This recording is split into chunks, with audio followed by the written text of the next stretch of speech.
Hello and welcome to Catamount Community Connection. I'm Brian Collamore, and happy Sunday. This is our weekly public affairs program here at Catamount Radio. We talk with community leaders from the business, professional, nonprofit, and political arenas. And our show is brought to you by the Rutland County Agricultural Society, which has brought you the Vermont State Fair at Rutland since 1846. The 180th Vermont State Fair is coming up August of 2026. And we will be speaking today with a couple of local officials. One of them is our police chief in the city of Rutland, Brian Kilcullen. And later in the hour, we'll be speaking with Dave Allaire, who is the president of the Rutland City Board of Aldermen. And we've not had the police chief on, I think, for a little bit. I'm not sure exactly how long ago it's been, but welcome back. Thank you very much, Brian. Yeah, it's probably been a couple of months. I think it was over the summer, probably. Yeah. I want to talk about, obviously, the things that we normally speak about when we talk with law enforcement. We have the Rut Stats, the Rutland statistics. I want to ask you about any particular legislation that you think we might be able to enact in the upcoming session. And we will be starting that on January 6th this year. And any concerns or anything else as we move into winter probably presents a few more challenges or different challenges than the warmer months of the summer. And wherever you want to start, Brian, let's do it. Sure. So as we spoke many times, we do get together every 2 weeks and we go through our statistics. We highlight types of calls we're responding to, identify addresses we responded to at least 3 times in a 2-week period. We call them our 3-peat locations. And in the room, we've got not just those of us within the department, but a lot of our community partners too, because a lot of what they'll hear sort of might pique their interest. They might be they might hear names of clients they're serving, and they can, if they hadn't heard otherwise about some of the activity they might be engaging, and they're hearing it certainly at our RUTSTAT meetings. But again, beyond that, we talk about we take a look, at our statistics, what's trending, and when we first spoke this morning, how's everything going? Busy. So are we. And so one of the things we start with, in terms of so what have we been doing so far this year, and we look at the incidents we've been involved in, and we compare it to the previous 3 years or so, and the numbers are up. I mean, we're busy. So if we look, and this report was dated November 4th, as I said, it was just this Tuesday, and so far year to date, through November 4th of 2025, we've been involved in 14,676 incidents, which is up about 9% from the previous year. Last year, again, through November 4th of 2024, so same time period, so we're comparing apples to apples, we responded to or involved in 13,533. So again, that's up, about 1,100 incidents. Yep. So, on average, about almost 100 a month.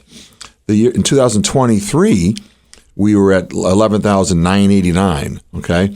And then in 2022, 10,598. So again, going from 2022 to 2025, we're up about 4,000 calls for the course of the year. Now, some of that, 4,000 calls, some of that is, it's not just calls that we're responding to, it's calls we've been involved in, and that could be proactive work as well. So and we talk regularly about what our staffing's been, and because our staffing is up, we're up significantly over where we were a few years ago. We had some real aggressive recruitment efforts. Our recruitment team did a great job. And so we're getting back to where we kind of need to be, and we're able to do some more things that we weren't able to do for a while. So we're been a little bit more proactive. So a lot of that, I attribute to the fact that we have been more proactive. Believe it or not, people actually ask for more traffic enforcement. Not those getting tickets, but most other people are actually ask for more traffic enforcement because when you're on the road, you see a lot of the sort of erratic driving and speed and all that. It raises some concerns, and so we're able to do a little bit more of that. We're dedicating one of our officers to that DUI enforcement, and so we've been a little bit more proactive. And so that's, I think, somewhat, we attribute some of this increase to the proactivity. So that's on the calls. Some of the other things we look at, who's sort of creating the disruptions in the city and the chaos. And, we identified sort of the top 20 individuals that we've got sort of creating these sorts of things. And on a monthly basis, and we look at the number of incidents they've been involved in. If I just look at September, for example, of 1,344 incidents, the top 20 were involved in 160. It's more than 10% of the calls that we're responding to that our top 20 individuals are involved in. So it's a fairly small group of individuals that keep us really busy. Yeah. And that's the reason why we have our partners in the room to hear some of the names that we're dealing with. And again, these aren't all necessarily criminal type calls or criminal offenses, but it's any sort of call. It could be, it could be any sort of suspicious behavior. It could be just disruptive behavior, all those sorts of things. And so the calls that we get, we don't always respond with a police officer. It might be one of our community resource specialists. Again, if it's not criminal, just someone exhibiting certain behaviors that are concerning, where this person might be able to benefit from other services, we respond with our community resource specialists, and they've done a really good job connecting people to the appropriate resources in the community. So, again, as we've spoken before, we've created those jobs a few years ago, and we've had some real success with that. One of the other things I want to highlight, we track our overdoses, and everything was trending in the right direction before COVID, and then when COVID hit, things kind of went the other way for a lot of reasons and in a lot of category metrics we were looking at. But our overdoses, as I said, were trending in the right direction prior to COVID. And then they started going the other way, but they starting to trend in the right direction again. If I look at 2023, we actually responded to a total of 174 overdoses, 22 of which were fatal. Going from 23 to 24, down to 97 total overdoses. And then so far, year to date in 2025, down to 58 total overdoses. So that's going in the right direction. So we're, in terms of some of the specific crime categories that we're responding to, some of the more regular type things that we're responding to. If I look at assaults that we're responding to, from 2024 to 2025, our assaults are down about 14%, and our burglaries are down about 35%. Our larceny of motor vehicles, so when people's cars are getting stolen, we're down about 27%. And so things are generally trending in the right direction. Larceny from a vehicle. So, we talk about this fairly regularly. We encourage people not to leave anything of value in their car, not to leave anything leave their cars locked, nothing of value, nothing in plain sight. And so there have been times when, we were hit pretty hard. The residents were hit pretty hard with those sorts of things. But from 2024 to 2025, those types of incidents are down 21%. So we're pleased with the way that's trending. Our retail thefts, again, one of our, it's probably the crime category we respond to most frequently, and that's down 19.4% from 2024 to 2025. We had a total of 382 incidents, retail thefts in 2024, and we're down to 308 in 2025. And these are year-to-date numbers, okay? So it's through November 4th of 2025. So that 382 is through November 4th of 24, and the 308 is through November 4th of 2025. So again, comparing apples to apples. So again, we're pleased with the way things are trending. A lot of it is a function of, police presence, I must say. Again, it's when we were a few years ago when our numbers were down quite a bit, we were pretty much responding from call to call and not having the resources to be terribly proactive and not having the presence in the neighborhoods in the community when we weren't responding to calls. But we have that ability now, and so we're pleased with the way things are trending. We're talking to Rutland City Police Chief Brian Kilcullen. And, as you were talking about some of the things that are happening, it sounds like you're busier.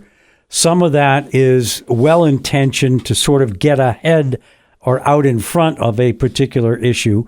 And then some is a reactionary sort of thing where people call and say, we need your assistance. Here's a question that's probably not fair, and you can sort of dance around if you want. I've always wondered when we talk about traffic enforcement and speeding, for instance, the speed limit, I'll oftentimes hear, and I don't know whether it's true or not, on the state police level, if they're in a median strip on the interstate and someone goes by and they're 10 miles an hour over what's the posted speed limit, most of the time it seems they don't react. In other words, they don't pull out, throw the lights on, and pull somebody over and give them a ticket. You guys are probably obviously in a little different situation. There's not medians in the city the same way that they have on the interstates. But is there sort of a general guideline, or is it strictly up to the officer involved if somebody's 1 mile an hour over the speed limit, or if they're 5? What sort of triggers a response? Well, there is a lot of discretion, but to your point, 1 mile an hour over the speed limit is 1 mile an hour over the speed limit, right? You're exceeding the speed limit. But there are things to consider, right? And so a lot of times it's not intended, right? If someone has the wrong size tires on the car, it might affect their speedometer. And so if someone's a mile or two over, they might not even tend to be a mile or two over. But if someone's clearly you start approaching 10 and more than that over the speed limit, it's you're doing it, and so but there is a lot of discretion with the officer. For people listening, again, and you hear it too, that well, don't worry about it. If it's only 10 miles an hour, they're probably not going to bother you, kind of thing. And I think for the most part, because I'm as guilty as the next person, when I'm headed up the highway somewhere, and I try to use the thing that you can use now I'm freaking out. I can't remember the name of the function. You could set it. Your cruise control? Yeah, cruise control. And I'll set it like 8 above so that I feel fairly safe going by. But there are times when I forget to use it, and all of a sudden I'm looking down and I'm 12 over, and I'm thinking, oh boy, I hope there's nobody on the road ahead of me, kind of thing. Yeah. And and then you hope you haven't done something else. Yeah. Yeah. And kind of addressing your question a little bit more too. Obviously, if the speed limit's 30 and you're going 40, 10 miles an hour, you're exceeding it by a third, right? Right. If you're on a highway and the speed limit's 65, you're going 75. In terms of the percentage over, not as great. But again, so I'm not endorsing this mindset, but I have heard some law enforcement officials using the sort of rule of thumb: 9, you're fine; 10, you're mine. So, okay. Again, not endorsing that. As I said, 10 miles an hour over is 10 miles an hour over. Yeah. But it's certainly a far greater percentage when the speed limit is 30. Yeah. Certainly would not suggest exceeding the speed limit by 10 miles an hour anywhere in the city. Right. And I've also heard often, and I don't know that this is true, that the time of month might have somewhat of an effect on whether you get pulled over. And I'm talking on a major highway now, that if it's late in the month and they haven't reached a certain number that people feel higher up that we should be doing, you're more likely. And if they have, then kind of hands off. But I don't know that that's true. Well, like most industries, employees are evaluated, and so I think the overall productivity is what's observed, and that's one category it's probably looked at. Okay. So again, we're talking to Brian Kilcullen, who is the Rutland City Police Chief, and we went over the Rutland stats, or Rut stats, pretty well. And again, it sounds like you guys are busier, but I'm very heartened to hear that what I view as sort of the violent sort of crime, and I'm not saying retail theft is violent, although it is a violation if you're running the store. It sounds like all of the sort of things that you mentioned, the assault and the retail theft and that kind of thing, is going in the right direction, and that you're busier for other reasons, and some of that is because you chose to be, and that's great.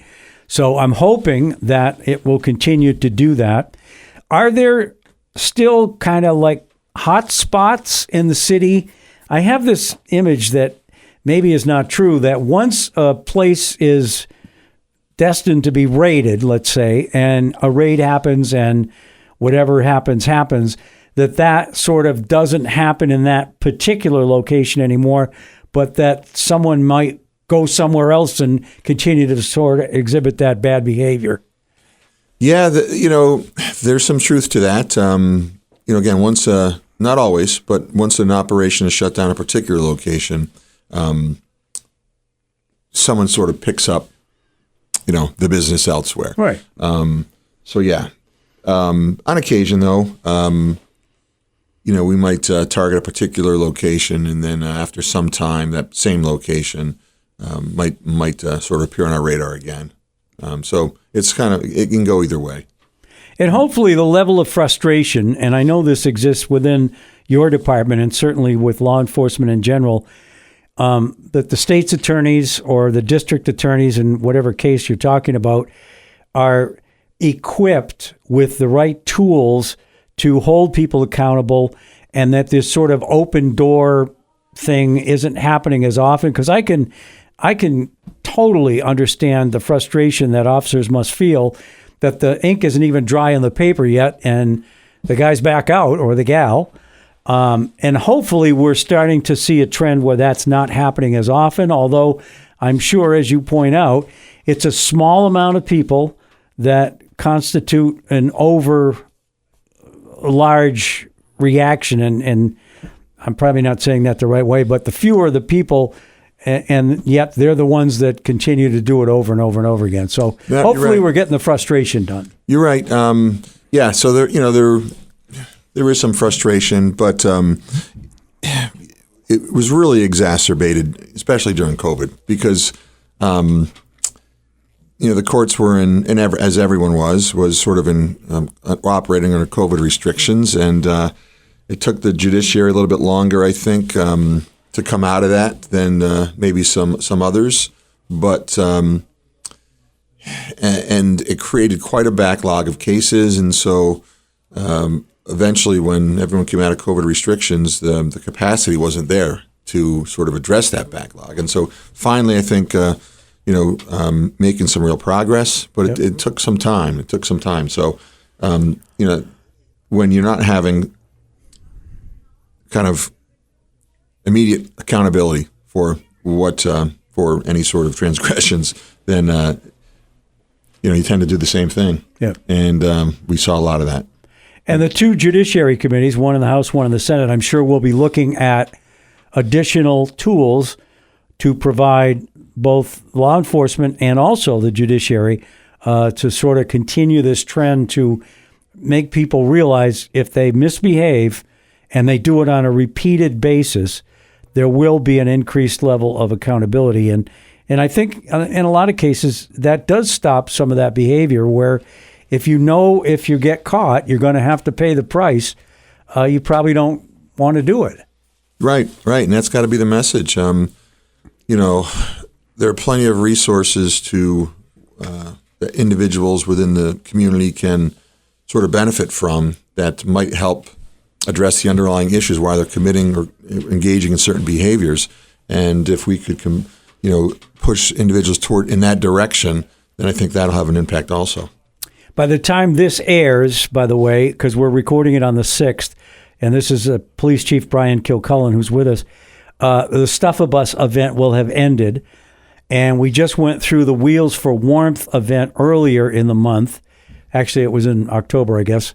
So last month, where people, would bring used tires to a particular location, Casella's, and then they would get sold to people who got a heck of a deal, $25, $35 a tire. But all the proceeds went to helping people with their fuel bill. So I'm guessing, and again, as we record this, the government is still in a shutdown mode. Maybe by the time this airs, that'll be gone, I'm hoping. But that's going to put a lot of pressure on people, too, if they don't know where their next meal's coming from, or they don't know whether they can heat their homes or apartments. So I do want to say that the Wheels for Warmth event was a record-breaking event this year. Rutland County raised more money, $40,000, than ever before. And on a statewide basis, because there's another one up north, they also set a record. So there's more money at least available for the heating aspect.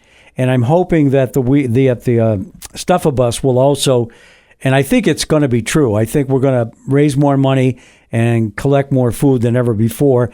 And hopefully that will allow a little bit more of a good feeling in the community. So, yeah, no, it's a great program. It's and again, so that really helps people stay warm over the course of winter. But you're right, as far as the government shutdown, it's I can't imagine what families are going through right now. And shout out to the federal employees who are still working through this whole thing. And anyone who's traveled, you go through TSA, they're not being paid. Right. And it's been about a month now or so? Yeah. And the ones who are getting paid are the legislators. Yeah. Legislators are still getting paid at the federal level. And that's by Constitution. But those who are doing the work are expected to come to work every day and not get paid.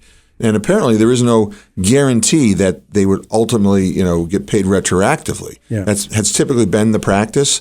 And, I saw a little bit about that in the news recently, and I hope that that continues because, again, it's been about a month now. And they're coming to work every day. The general public, we're still able to travel and get through the airports. But the air traffic controllers, the TSA, if you're traveling, they're not being paid right now. It's unfortunate. I can't imagine that we're going to be able to go through the Thanksgiving break without something having been decided in terms of the shutdown. At least I hope so. Okay, we're talking to Rutland City Police Chief Brian Kilcullen. How about can you think of a specific piece of legislation that we might be able to provide in terms of a new tool for either law enforcement or the judicial system? Because if you can, I'll be glad to have a bill submitted. Yeah, we haven't talked about it specifically in a little bit back at the station, but we will. And if there's anything we can come up with, but obviously anything that sort of gives us more tools in the toolbox. A few years ago, looking at some, with some convictions, it sort of enhances, or bumps up the charges someone might be facing if they've done this. I think with the retail thefts was one, but again, upon conviction. So things like that, certainly, as I said, and again, the goal is not to necessarily put more people in jail, but make the consequences of potential a little bit more serious that might, give people who might otherwise engage in these sorts of things, might cause them to seriously consider the consequences and might consider some other course of action. That's the hope. Oftentimes people will talk to me about bail and the fact that they feel people should be held without bail given a particular situation and a particular offense. I had occasion to have both Jill Krowinski, who's the Speaker of the House, and Senator Phil Baruth, who's the President Pro Tem of the Senate, on a show probably 4 or 5 weeks ago now. And I brought that up, and you and I have talked about this, Brian, before. In order to affect change with respect to the bail laws, it needs to have a constitutional amendment change. And that's a 6-year situation. And the speaker was not really willing to talk one way or another about it because she didn't have enough information. But the pro tem made it very clear he didn't think that there was going to be enough votes because it's got to go through both the House and the Senate. Then it goes to the next biennium. So that's 2 years later. It's got to get passed again. And then it goes to the voters. So that's why it's a 6-year process. So I don't think that that's going to be something that we're going to be able to get done, to change bail so that judges would have more flexibility in imposing bail.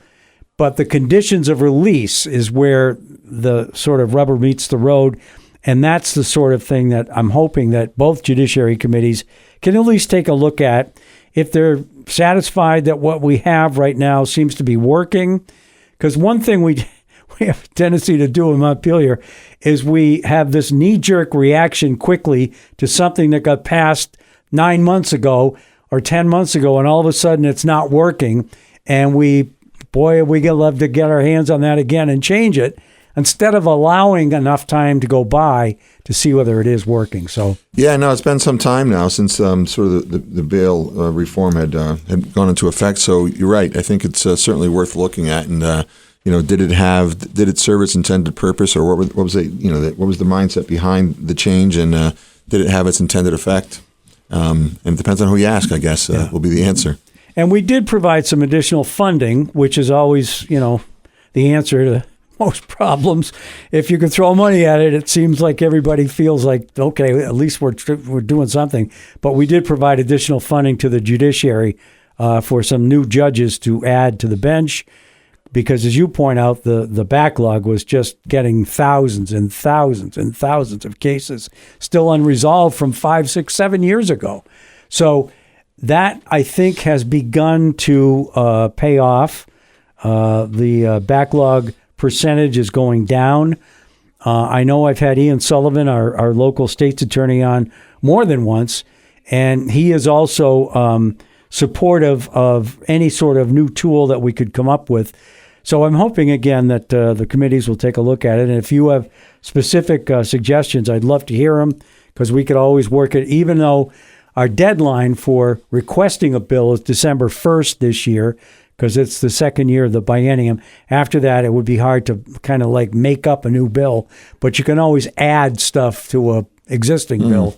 And so, any suggestions you might have would be greatly appreciated. Certainly. We have about 2 minutes left with your segment. Are there any other concerns that you have as we head into the winter months? Things change. Sometimes it's harder for people to get out and about if we have a big snowstorm. I don't know if there's anything specific you want to mention. Well, so, coming into the winter months, in the city, we do have an overnight winter parking ban, which, from December 1st through March 31st of every year, parking is prohibited on city streets from midnight to 6 every night. And so we just want to remind our residents of that, and not that it snows every night, but when it does, obviously our DPW sort of needs access right to the curb to clear the streets. So we want to just remind everyone of that. Also, I think earlier this year or last year, there was another parking restriction that was put in place that prohibits parking in the greenbelt, the space really between the curb and the sidewalk. Now, I know in the winter, to get off the street, a lot of residents were parking in that area. That is currently prohibited. We do know that it's created some challenges, especially after December 1st.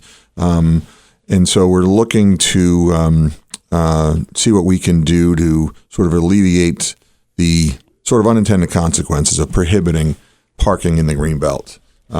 You may remember maybe about 3 or 4 or 5 years ago when Forest Street was reconstructed and put new curbs in, and it did a really nice job. Our DPW did a great job on that.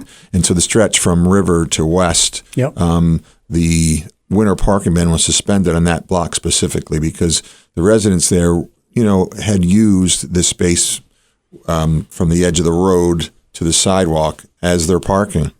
And DPW did a great job sort of getting the community out and having some community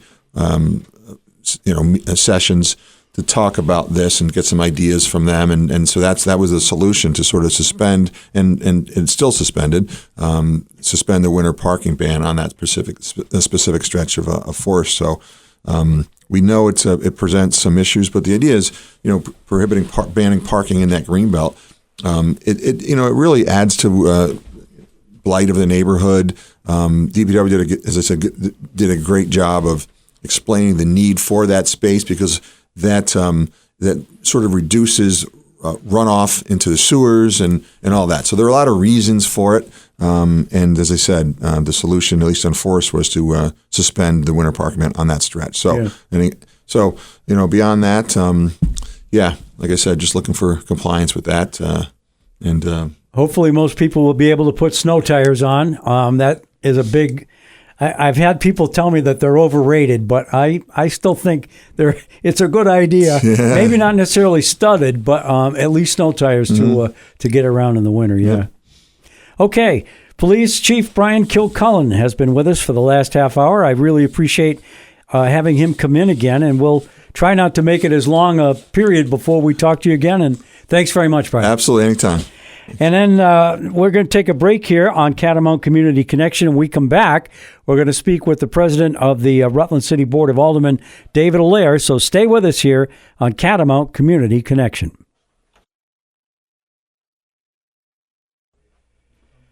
Welcome back to Catamount Community Connection, our weekly public affairs program brought to you by the Rutland County Agricultural Society, which has brought you the Vermont State Fair at Rutland.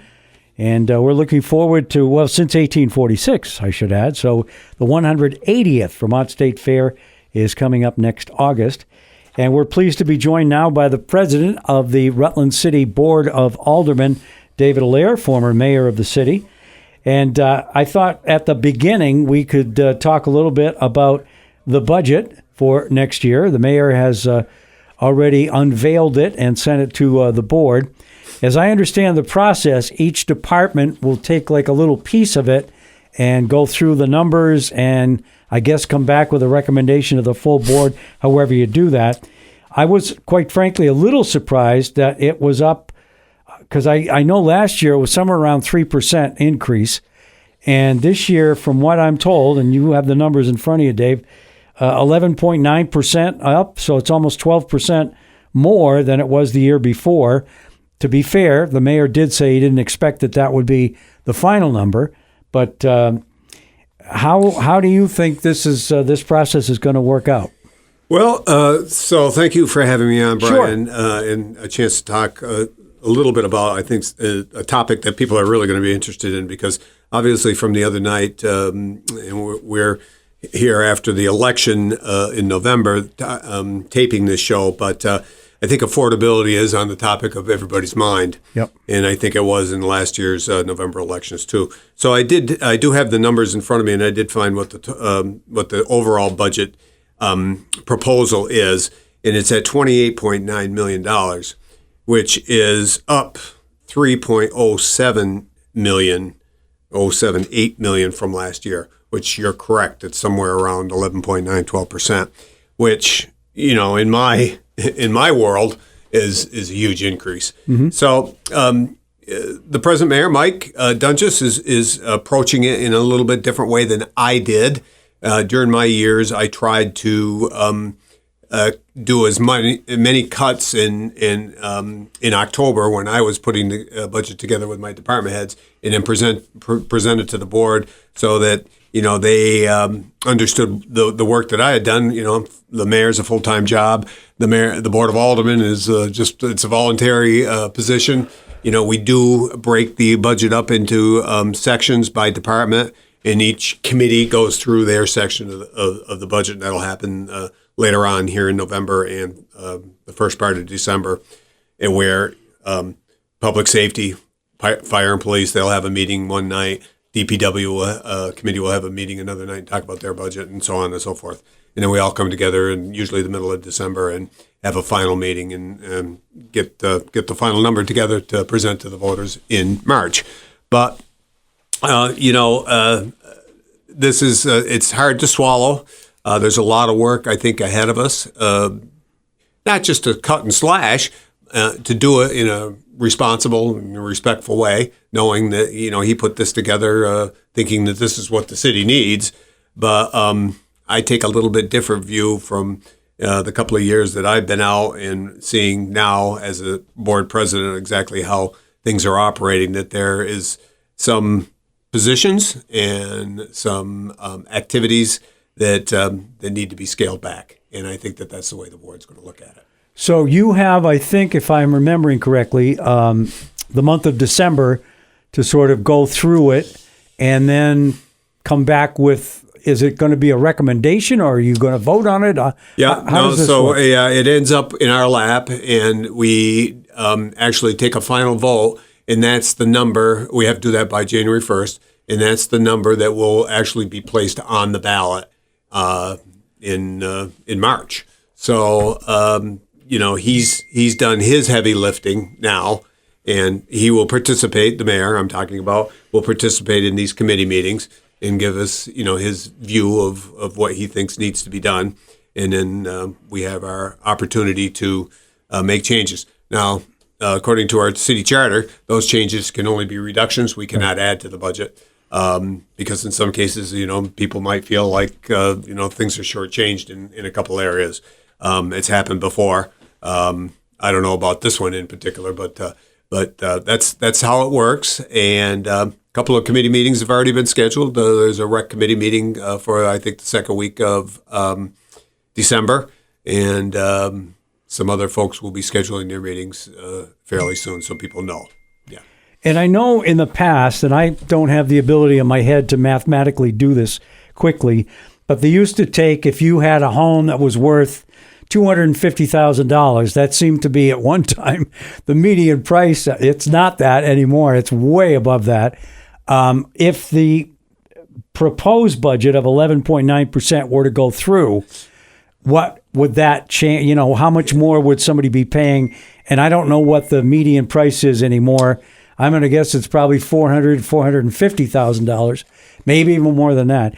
And obviously, the higher the number, the more the money. So I don't know what the increase would be. Yeah. So the way we're doing it in the city, the city treasurer bases it on the median appraised value of property in the city, and the median appraised value is a lot lower than what the actual selling prices of the properties are. So the number we're using this year is $150,000. Oh, okay. Yeah. So based on a $150,000 home, which is about the average here in the city of the appraised values, your property taxes are going to go up $450, which is a pretty considerable bump when you consider everything else. And it doesn't even include water and sewer. That's a whole another discussion. Not exactly sure where that's going to land. I'm hoping that that's going to be relatively stable, but we haven't been given those numbers yet. So, but people have a right to be concerned, and certainly I am, and I think the board is, and we're, I think, in a way, excited to get to work and roll up our sleeves and talk about not just the budget, but all the policies that go along with the budget. We're talking to Rutland, the president of the Rutland City Board of Aldermen, Dave Allaire, former mayor. And it seems to me, as is true with the teachers and employees all over, that healthcare costs seem to be the biggest factor in the continuing increase in taxes. I don't know how to solve that. I've been struggling with what I do up in Montpelier for this will be 12 years. And we keep talking about the healthcare costs, but we never seem to find an answer. Why are they going up? And I don't know how much they went up this year, but it's substantial. It's double figures some years, and it's something that unfortunately seems to be non-negotiable. If somebody says, well, they're just going to have to go up, there's nothing we can do, there's always got to be something people can do. I don't know what the answer is, but I'm sure. And again, I think most of the budget increase is the labor, the personnel increase, and most of that has to do with health care. And so I don't know where we are with that, David, but I wish somebody a lot smarter than I could figure this whole thing out. Yeah, that is a tough one. It does continually, the requests that come through, of 20 and 25% by Blue Cross Blue Shield and by the hospitals, and it gets shaved down to 10 or 15% or whatever the number ends up being, and you think, oh, well, it's not so bad. Well, it is pretty bad because that's year over year over year over year. And at some point, it's not going to be sustainable. And I'm surprised it hasn't gotten to that point right now. And I don't know what the answer is. I think our Blue Cross Blue Shield charge this year is up, I think the mayor said 13 or 14%. Yeah. So it is a lot of these increases that are in front of me here. The numbers is personnel. It's labor costs. It's contracts. It's you're locked into some of this, but there are places where you can look at. I think there is. Well, I'll just single out the police department for instance. I don't want to pick on them. But that's where a lot of the money is this year.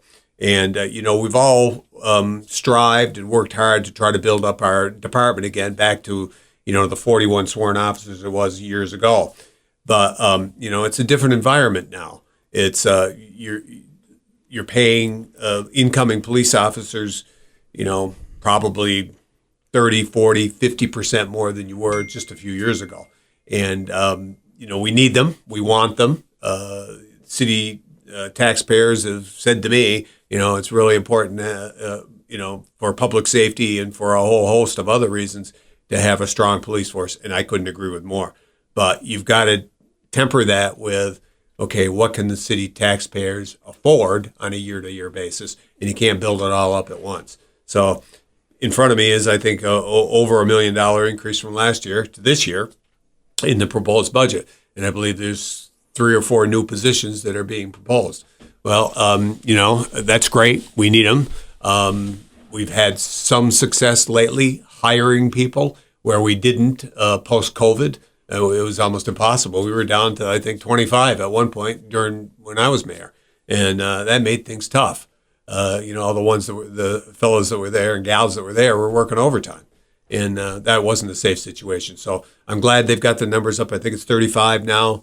We'll build it back up incrementally, maybe 1, 2 at a time, and get to where we need to be. But, there's just so much people can afford. We've got a reappraisal coming here in the city that's been mandated by the state, which most of the communities around the state are looking at, or a lot of them are. Yep. They haven't done it already. And, people are really worried about that. What's that going to do to your tax rate? Theoretically, of course, you get the bigger appraisals and the tax rate comes down. But government has a tendency to like to spend that money, as you well know, up in Montpelier. Yeah. So, that's part of the reason I'm here, is try to temper some of this stuff down. Yep.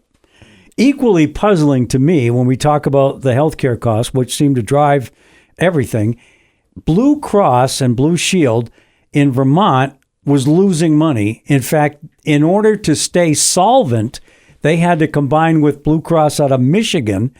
So their claim is that they're not making money. I don't understand who's making all the money if things keep going up 10 or 15%. I don't get it. And I've never been able to get a clear answer on that. Are the doctors like way overpriced? Are the nurses making? I don't know. Yeah. It just seems like a puzzle to me. But again, I'm only as we used to say, a priest from a small parish. So that's me.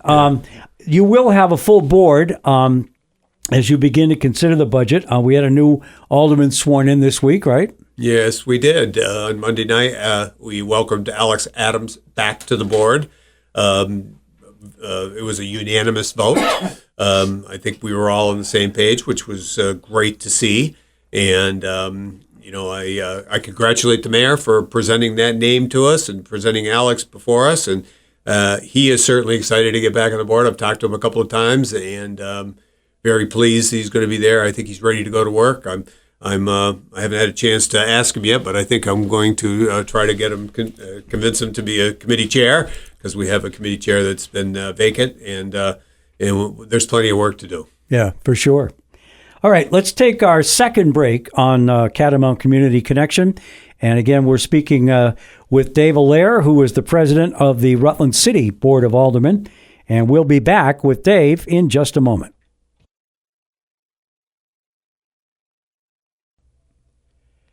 Welcome back to Catamount Community Connection, your weekly public affairs program here across all 5 Catamount radio stations. I'm Brian Collamore, and happy to say that I did hear from a lot of people who were listening in the last couple of weeks. We did have a little glitch in the show, but that's been remedied, and so we're back on track. And again, we talked to Rutland City Police Chief Brian Kilcullen in the first half hour, and we're speaking now with Dave Allaire, who is the president of the Rutland City Board of Aldermen and former mayor of the city. One thing that, we have 2 other topics that I kind of wrote down. One of them is a recent decision by Rutland Regional Medical Center having to do with the pediatric unit. And I'm hoping that we're going to be able to talk with Judy Fox, who's the CEO at the hospital, next week. But the Green Mountain Care Board are the folks that have the authority to approve budgets for hospitals. And so this all sort of goes to that next level. They have to take a look at what the hospital has proposed and either sign off on it or not. But I understand that Judy was at the board meeting the other night. Yes, actually she was, and she brought along a couple folks with her, a couple docs, and Tracy Moore, which is one of her assistants, who I had been in contact with over the last couple of weeks. So to put a little history in this, about 2 months ago, the mayor was approached by a doc up in Middlebury about a resolution that he was proposing, and he was proposing it to communities all around Vermont, not just Rutland, but he had approached the mayor and said that he was concerned about the Medicaid cuts that were being proposed at the federal level and what the consequences, negative consequences that could be on healthcare here in Vermont and the hospitals and their bottom line and just the quality of care. And in this instance, he was pointing out, the negative effects at Rutland Regional Medical Center.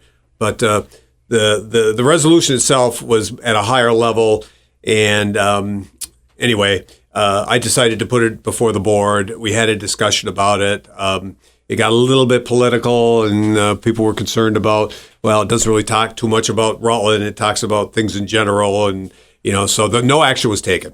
So long story short, a couple weeks ago, I got approached by Tracy Moore from the hospital, from the Rutland Regional Medical Center, said that they had gotten wind of this. They looked at it. They decided to put together a resolution themselves, which was more geared toward what these federal Medicaid cuts and the negative consequences that could happen at Rutland Regional Medical Center, which is what our board wanted to hear. So we had Judy in Monday night. She gave a great presentation. She presented the resolution to the board. And Jack Mayer, who was the originator of the first resolution, actually got up and spoke also, and did a very good job of telling us the reasons why he did it in the first place. And I think the board was certainly moved by what they heard, and now realize that medical center is so important to the city of Rutland. It's an economic driver. It's keeps us all healthy. They do great work up there, and we don't want to see anything that's going to negatively affect that. And maybe our little resolution isn't going to have a big effect, but maybe it will. So it got passed unanimously, and copies of that resolution is being sent to our congressional delegation, and I think to the legislature and to the governor. And I was pleased the way it went. Again, it passed unanimously. All of us were on board. I appreciate Judy coming in and telling us about it. Didn't talk specifically about the pediatric situation, although she mentioned that it was part of the discussion, to part of the equation, because it would have that's not the reason they came to their decision to eliminate that pediatric section, but I probably contributed to it. So all in all, a good discussion. Glad she came in, and we'll see what happens down in Washington. Yeah, we had a good delegation meeting, and it was very well attended. I think we're 17 or 18 members of the Rutland County legislative delegation, and I bet 60% of the folks were there, and Judy. And, she explained that the Green Mountain Care Board put a directive in place that said you have to do something to scale back. You gotta, cut somewhere, basically, in plain English. And so they met and very carefully and thoughtfully went through what they thought they could do, and that was the decision they made. It's not going to end the pediatric care ability of the hospital, but it will change it. It'll move it into the emergency department. And obviously there are concerns about that. But it also, from what I'm remembering, and I'm not going to get the figures right, there are certain days when there aren't anybody in the pediatric unit. So it wasn't as though, it was, it made the decision a little bit, I don't want to say easier, but maybe clearer for the folks that did decide that. And I'm hoping that we're going to have the ability to speak with Judy Fox next week. If not, at some point we will. And this is just a proposal right now. It has to be sent up, and it already has been to the Green Mountain Care Board, and that's the group that will ultimately accept it or say, no, you got to do more work or find some other way to cut. But again, we're in that situation where, for all the increases in costs, I'm not really clear who's making more money, who's putting more money in there. I don't understand. Yeah. Maybe somebody can come on this show. If anybody's listening and can help me, please let me know, because it's one of those things that if the insurance companies aren't making enough that they can stay in business, and certainly the hospital, it's a nonprofit situation, and yet it keeps going up and up and up, and I don't get it. But. Yeah, and I don't either. And I don't think the board. I do know the board didn't take a position, and I certainly don't take a position because I don't know enough about this whole pediatric situation. People a lot smarter than I am that are in the business are. They know the numbers and they know the reasons why they're doing this thing, and I am glad that the Green Mountain Care Board is going to take another look at it, because a lot of times perception is different than what the reality is, and sometimes perception is reality. But this instance, people were, I think, kind of shocked. It just kind of came out of nowhere. And they read it and they said, "Oh, geez, the hospital's not going to take care of my kids." And right. There was just that knee-jerk reaction, and you can't blame mothers and dads with young children who are all of a sudden thinking, "Oh boy, the service is going away." So I understand that, and I hope that a better explanation or a bigger explanation can come out of this whole discussion, so people understand. And who knows? Maybe it'll change. Yeah. So more to come. Yep. One last thing I want to talk about. We've got about maybe 4 minutes left. I did see in the Rutland Herald this past week.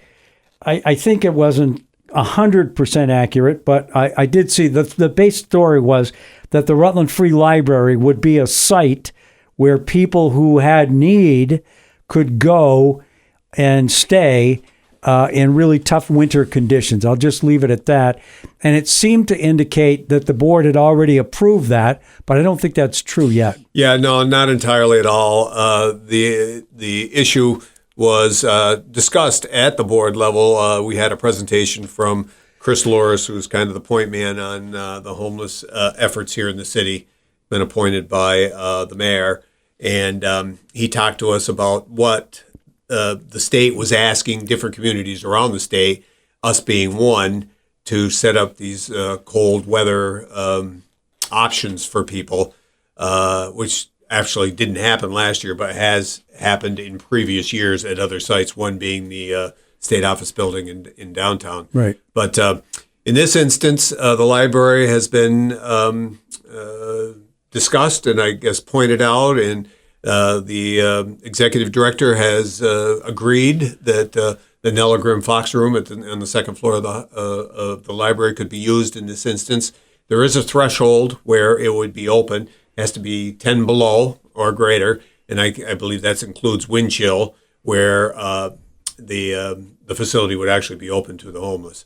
So it's anticipated it would not probably be open more than a half a dozen times, if that, during the winter. But, who knows what kind of a winter we're going to have. We're not sure. But the issue did get referred to a committee of the board, the Public Safety Committee, and that meeting is next week. And so we will flesh out the details. We want to make sure that, the personnel working at the library are going to be protected, and, they're operating the library is going to be downstairs, and this whole operation is going to be upstairs, so they're separated. I will say, and I think Randall Smathers has mentioned, and so did Chris Loris, that a lot of the folks who are currently homeless do end up in the library during the day anyway, and so they kind of serve as a de facto shelter during the daytime. So it seemed to make a lot of sense for those people to decide that this might be a good place to go. So more to come. We'll figure out next week whether it's a go. It sounds like it might be, and we'll take it from there. And it would be an overnight situation as well? It would be strictly an overnight situation. It would be monitored. There would be personnel on site to monitor the situation. I believe it would be 5 or 6 in the evening until 8 o'clock the next morning. So it would be. It is strictly an overnight shelter. Yes. Okay, we got about a minute. I'll just recap some of the stuff that I mentioned earlier in the show. The Wheels for Warmth tire sale set records. Rutland raised $40,000 in the used tire sale. That money goes to the Capstone Group, which has the ability to buy heating oil for people, or at least help them out with their heating needs. And by the time this airs on Sunday, the whatever Sunday is, we're recording this on the 6th, so 7, 8, 9th. The Stuff-A-Bus event will be over, and I have a feeling, I agree with Tom Donahue, that this will be a record-breaking year for Stuff-A-Bus as well. So with that said, I'm hoping that the shutdown at the federal level will be over by the time you hear this show, maybe not, and that we can sort of get back to normal times. But I did want to at least mention those two. And then the other thing that happened since we talked to you last was the Halloween parade was like record-breaking too. It just was unbelievable this year. Yeah, so, the Halloween parade was great. My hat's off to all the organizers, all the departments of the city, especially the rec department, who organizes and leads the parade. I think there were 90 entrants. Billy Gilliam and I carried the banner toward the front of the parade. The governor was there. It was a beautiful night. It was not half as cold as we thought it was going to be, and the crowds were 10 deep all the way around the circuit. So, that's a good night for the city. Yeah, it is. People come together. It makes people feel good. Yep. And it really was. And the old estimates, I don't know if it's still true, was at 10,000 people. If you figure 10 deep for the whole route, you're looking at a pretty substantial chunk of people. No question about it. I don't know any official number, but my guess is it would be close to that. Yeah. Absolutely. All right, Dave Allaire, the Rutland president of the Rutland City Board of Aldermen, thank you very much for joining us. We appreciate it, and we'll definitely have you back on soon. I appreciate it very much, Brian. Thanks. And we will see all of you next week here on Catamount Community Connection.